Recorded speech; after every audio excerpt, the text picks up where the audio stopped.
what do you want me to say, Gavin? I went out and got drunk last night, and the show didn't get recorded.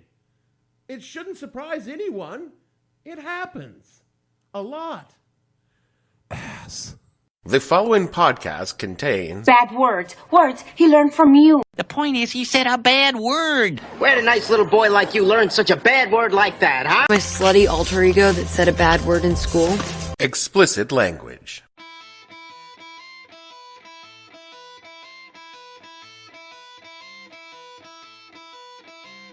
Hello and welcome to the podcast that asks a simple question. When you plunder the economy, poison the environment, squandered our democracy by voting an incompetent wannabe dictator into office, and wondered why people might be pissed, what the hell were you thinking? I'm your host, Dave Bledsoe, and this is a Saturday, November 9th, 2019. Are You Okay, Boomer? Boomer, Are You Okay? edition of the show, where we talk about how millennials appropriated the term insulting boomers from Gen Z like they made it. Damn, them apples fall so close to the tree. Stay tuned. The What the Hell Were You Thinking podcast is brought to you by Caps Locks by Facebook, a new messaging app for boomers by boomers. Are you a person of a certain age who has something to say but is frustrated by all the confusing options and the ways to say it?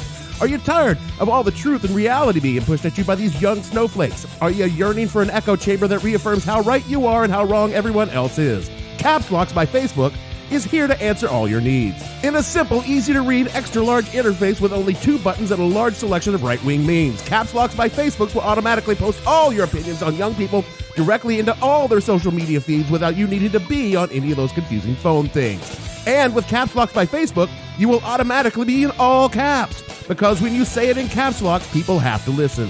Caps Locks by Facebook. Now you can tell people what you really think. There you go, champ. I don't know what this is for. Don't you need a trophy anytime you... anything? Oh, it's on. How'd you get here? Horse? I drove. My car. I own it. After 8 more payments. How'd you get here? I took an Uber. Do not know what that is. I bet you're a... vegan? Yeah, because I'm not a monster.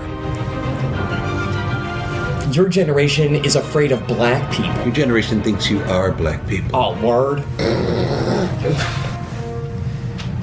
Look at who you guys voted for. Yeah, that's right.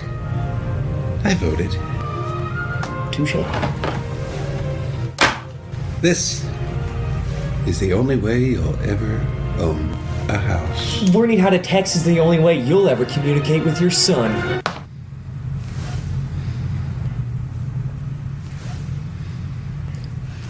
So... Alright guys, who took my Sheryl Crow album? Gen X. I remember when I found out that I was a member of Generation X. I was just back in the States after a year in South Korea and settling back into life in California when the news began to talk about these Gen X kids. It seems that they were overeducated dilettantes, a bunch of cynical, apathetic slackers who had nothing better to do with their time than mope around and complain about things like, I don't know, apartheid or this AIDS crisis thing that was going on. Kids today. I was like, yeah, come on, get a job, losers. But then I read an article in Time magazine. That was this print magazine that we used to have that you lived in doctor's office waiting rooms. Yeah, I read an article in that in a doctor's office waiting room saying that I was part of Generation X. I, who was working 6 days a week, 12-hour days in the military, and I was like... There's been some kind of mistake. I never really fit into my age bracket. My upbringing in rural, conservative small towns in the heartlands had left me about, 10 years behind the cultural zeitgeist. I was more boomer than Gen Xer. My music preferences alone would put me in the same lane as some very hip boomers circa 1975 or so. Hey, man, is that Freedom Rock? Yeah, man. Well, turn it up, man. My politics were essentially non-existent, and as far as being a slacker, I lived at work. But slowly, over the next few years, I found myself more and more identifying with my actual generation rather than my cultural generation. And by the end of the 90s, I was doubting the system that produced me and had even attended a Lilith fair. Do you ever wish you were a lesbian? Every goddamn day. So for all I came late to my generation, when I finally got there, I was full on fuck it all. The world is bullshit and everything we were told growing up was a terrible lie. And it turns out we were right, but we wouldn't know that for about another 20 years or so. And when I finally did go to college and ready to participate in my generation, I found out that was too late and it was all just now millennials. Snowflakes and moonbeams. Funny thing is about all of this generation blah stuff, it's all made up, with the exception of the baby boomers. They get everything, don't they? Which is a very specific demographic spike following World War II. All the other generations are just some generic shit based on arbitrary numbers of years that doesn't adhere to any actual time of what a generation might conceivably be. Let's look at how this ostensibly works. Now, logically... You see, there's your problem right there. It stands to reason that the generation before gave birth to the generation after. But that's not what happens. The boomers' parents were the greatest generation, born between 1901 and 1927. They lived through the Depression, fought the Nazis, and nuked Japan. But they weren't the parents of Generation X. That was the silent generation. The who? Why do you think they were called silent? The silent generation, who were born after the start of the Great Depression, but before the end of World War II, they, like their children, were relatively small, pathetic, and wedged between two really large and annoying generations. So it was the silent generation that fucked and had Generation X, born between the Vietnam War and basically the Reagan Revolution, which explains a lot about us, really. The boomers' kids are the millennials, born between effectively the end of the Cold War and 9/11. And finally, the kids of Generation X, or what we now call Generation Z, though as they get older, that name will probably change. They were born between 9/11 and Donald fucking Trump. Everybody clear? Mm-hmm. Yeah. All right. And the most important thing you should take away from all of this is, again, the entire thing is just some nonsense we made up. From a 2015 Washington Post article by Philip Bump, a Gen Xer I might say, quote, "From a demographic perspective, it's not clear to me why those boundaries are drawn as they are," started Mark Mather, a demographer with the Population Reference Bureau. "It seems fairly arbitrary, for example, to put Gen X between 1964 and 1980, which is only a 16-year period.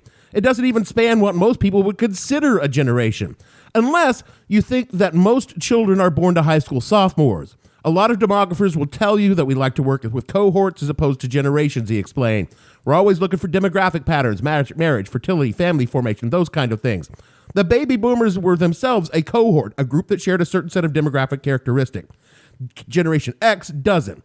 In its work, the Pew Research Center uses generational boundaries like millennial, which defines those between 1981 and 2000, as somewhat early endpoint compared to others, that they are somewhat arbitrary," said Kim Parker, director of social trends research at Pew, "for the generational descriptors.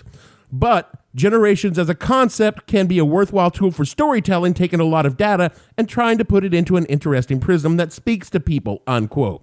You know, bullshit. Also in that article were the compiled names of the generations before they were settled upon. For example, Generation X in 1975 were called Baby Busters. In the 90s, 20-nothings, grunge kids, and the 13th generation.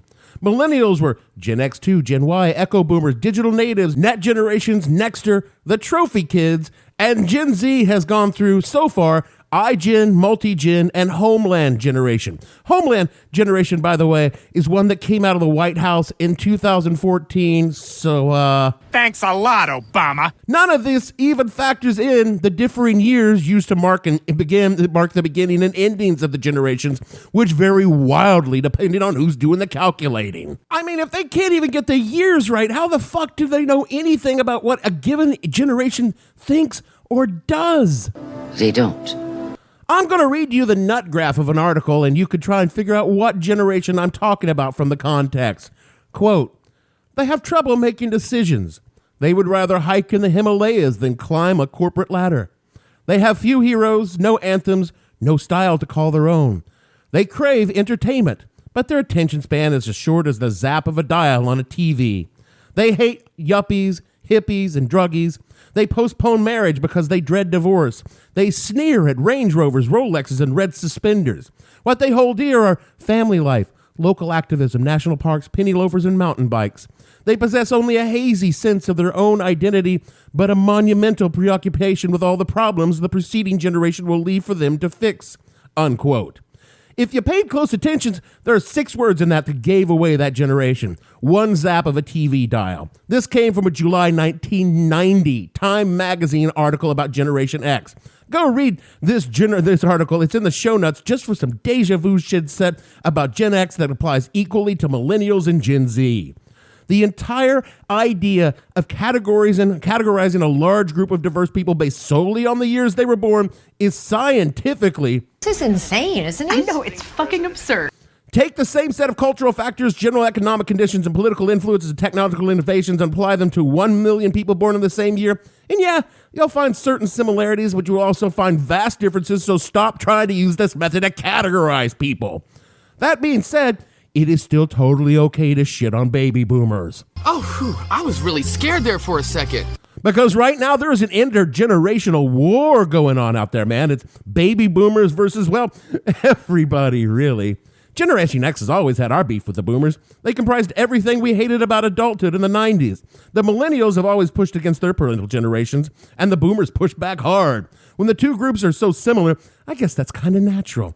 But now, Gen Z is jumping down on the boomers hard, and it's about time the boomers caught more shit for all their nonsense.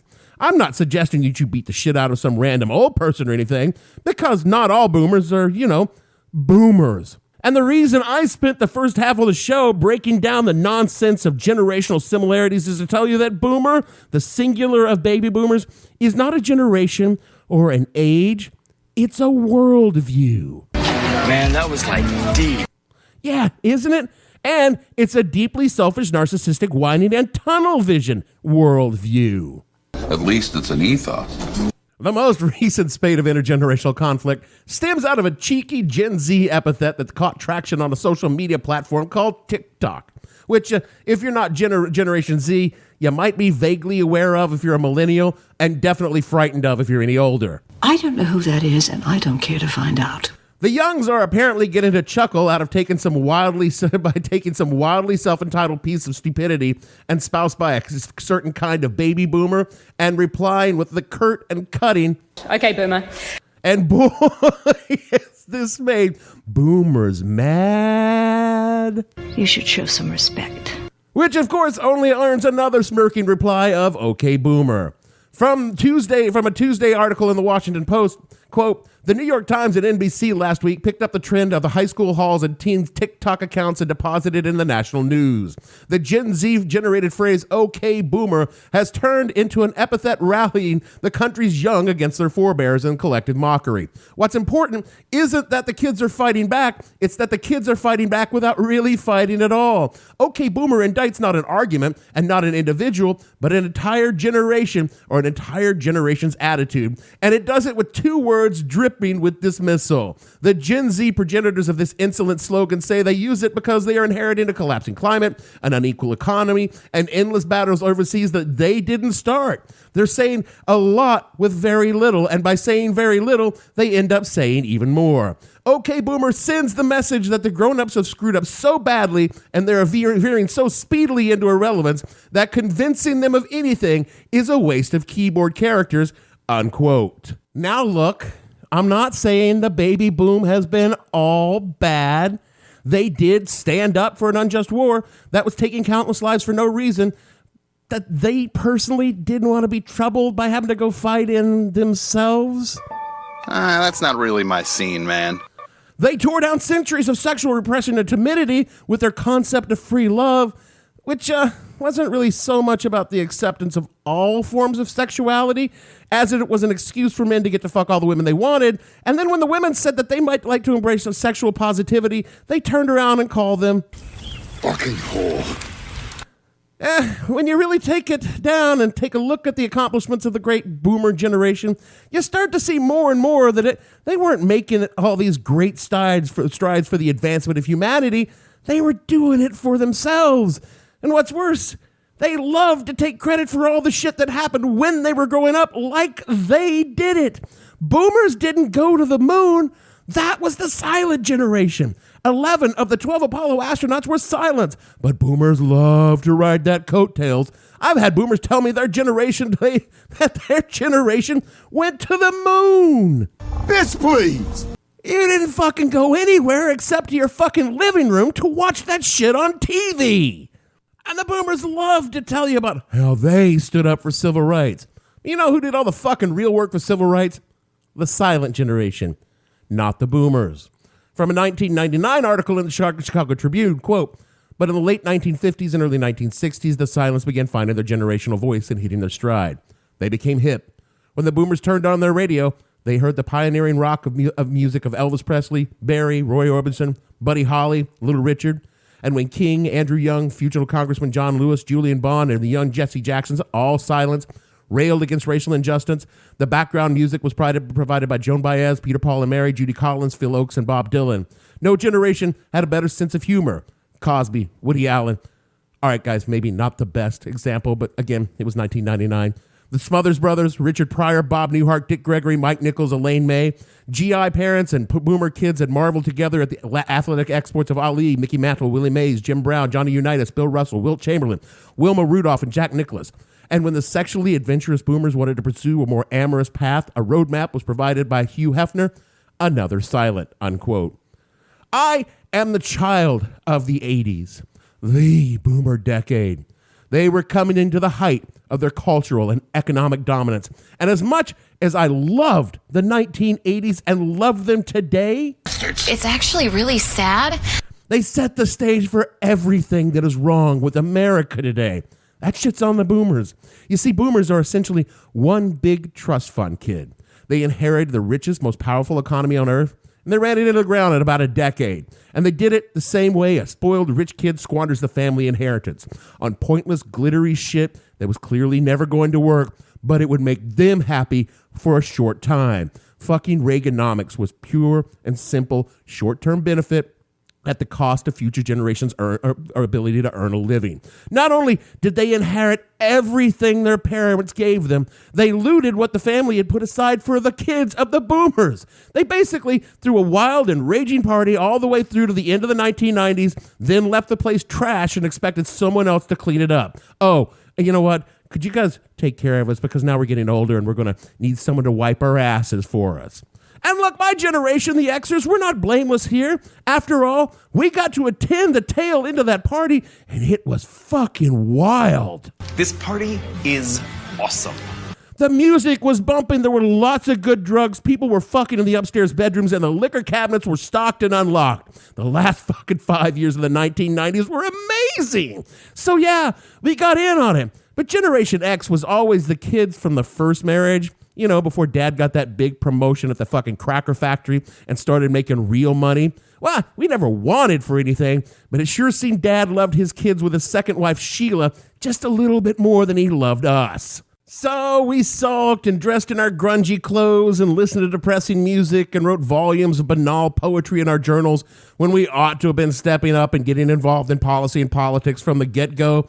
Instead, we started fucking around with this new internet thing, and by the time we'd finished playing Doom 2, the boomers had elected some dipshit to the presidency, and by the time we got installing our broadband connections, that dipshit let the country get attacked and got us into 2 wars. I mean, all we wanted was to download porn faster, and this is what we got. And it's what is far worse, Dad and Sheila's kids were now making shit tons of money on this internet thing, even though we weren't. It's not fair. It's just not fair. So it's probably our fault things got as far as they did. But again, I want to point out to millennials and Gen Z who grew up with the internet, we didn't. And you had no fucking idea how fun and distracting it was when it was brand new. Between us and the boomers, things have gotten pretty bad. I mean, a sliver of my generation that's getting larger as we get older and slightly wealthier. And most of the boomers gave us the most boomer president ever. Honestly, this guy is the fucking platonic ideal of fucking the worst elements of the baby boomers, including how he's shitting all over the younger generations in ways they probably won't ever recover from. Is it any wonder that Gen Z is so fucking pissed? If I were Greta Thunberg, I wouldn't have been nearly so polite at the UN General Assembly meeting. She made it through an entire speech without a single profanity or descending into a sputtering rage. I do this podcast every week, and I haven't managed to accomplish that yet. And I've always had a soft spot for millennials because all of my friends are millennials. This is largely because I went to college late and made all new friends there, leaving behind my Gen X associates for new, hipper, definitely hotter generation. Now that all those friends are gracefully aging towards 40, we have even more to share as we come to grips with the ephemeral nature of youth and relevance. As for Gen Z, I don't personally know any Gen Zs. They're a touch too young to start showing up around the office at my day job. But when I see, I like them. They have a take-no-shit attitude that's going to be desperately needed if there's any chance of saving this benighted species from itself. From the Stoneman Douglas kids to Greta Thunberg to that member of the New Zealand Parliament, Chloe Swarbrick, who okay boomer to heckling boomer on the floor during a fucking speech of the Commons. My generation and the generations after me do not have that luxury. In the year 2050, I will be 56 years old. Yet, right now, the average age of this 52nd Parliament is 49 years old. Okay, boomer. Current political institutions. This generation exudes a very... You know, help me now. So fuck you, Jobu. I do it myself. Vibe. I think between frustrated millennials and pissed off Zers, there might be a chance for humanity if they can just hang on another few years as the boomers die off and we Gen Xers meekly submit to whatever the fuck we're told to do, just like we always have. But hey, at least we had Nirvana. And if this pisses off the boomers, so much the better. God, they are pissed. One jackass right-wing radio dipshit posted on Twitter, "Boomer is the new N-word of ageism. Being hip and flip doesn't make bigotry okay, nor is the derisive epithet okay because it's new." To which Twitter replied en masse, "Okay, boomer.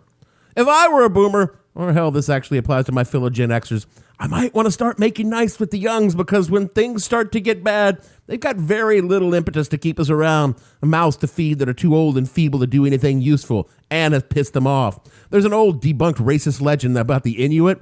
The boomers wrongly called them Eskimos, would put their elderlies on ice floes and set them adrift when they were a burden on the tribe. Well, thanks largely to the boomers, there won't be any ice floes for them to be set adrift on, but there will be tons of new deserts or sunken cities that useless old fucks can be left in because not only will they be a useless mouth to feed, they should count themselves lucky they are too old and bitter for the soylent processing facilities. I mean, God, can you imagine them complaining about their bodies going in the same vat as brown people?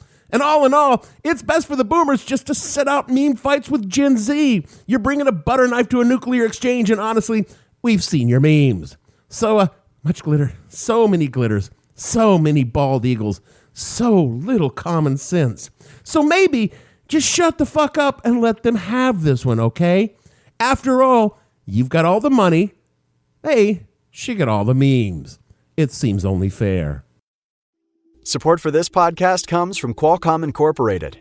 As the world's leading wireless technology innovator, Qualcomm brought you 3G, 4G, and 5G, inventing many technologies inside the mobile devices you love.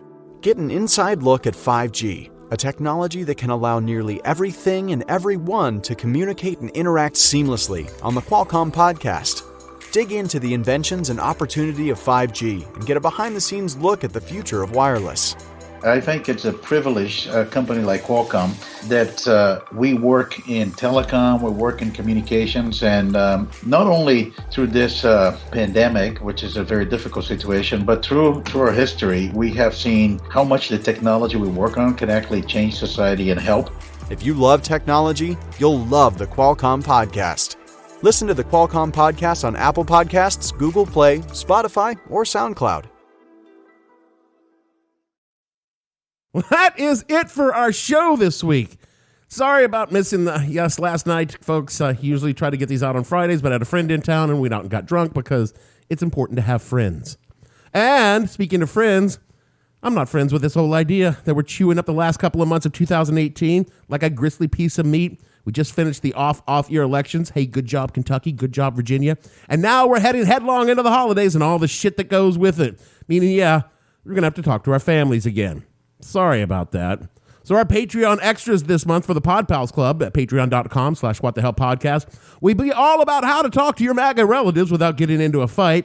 So keep an eye out for those coming soon. The first one every month is always free. And after that, like a good drug dealer, it's going to cost you.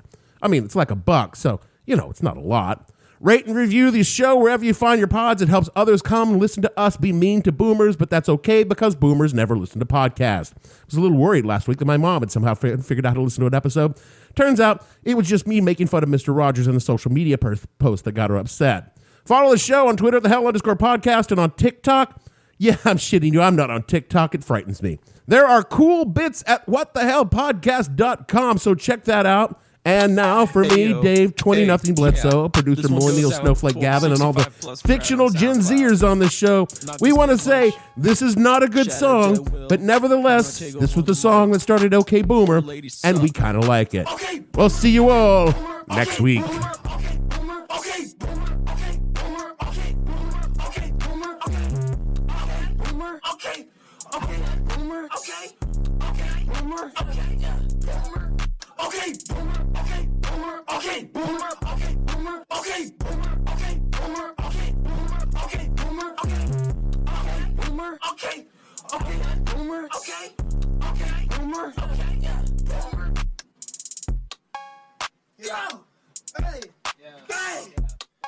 Hey, it's funny you think I respect your opinion when your hairline looks that disrespectful. You are racist, all about the vagueness. I'm trying to pay my bill on the way list. Staring at a piercing, staring at tattoos, staring at a broad like the evening news. You bottled up your kids, wonder why you're pissed. Say America, yeah, I'm gonna take a piss. You made it to ashes, disappear like magic. When you wear that MAGA hat, looking like a fascist. Hey. Hey. Oh. Hey, Billy Bob. Hey. Hey, we got him. Hey, we got him, boy. I'm not even a millennial. I'm Generation Z. Okay. Okay, boomer. Okay, boomer. Okay, boomer. Okay, boomer. Okay, boomer. Okay, boomer. Okay, boomer. Okay, boomer. Okay. Okay, boomer. Okay. Okay, boomer. Okay. Okay, boomer. Okay, yeah. Boomer. Okay, boomer. Okay, boomer. Okay, boomer. Okay, boomer. Okay, boomer. Okay, boomer. I have no ending for this, so I take a small bow.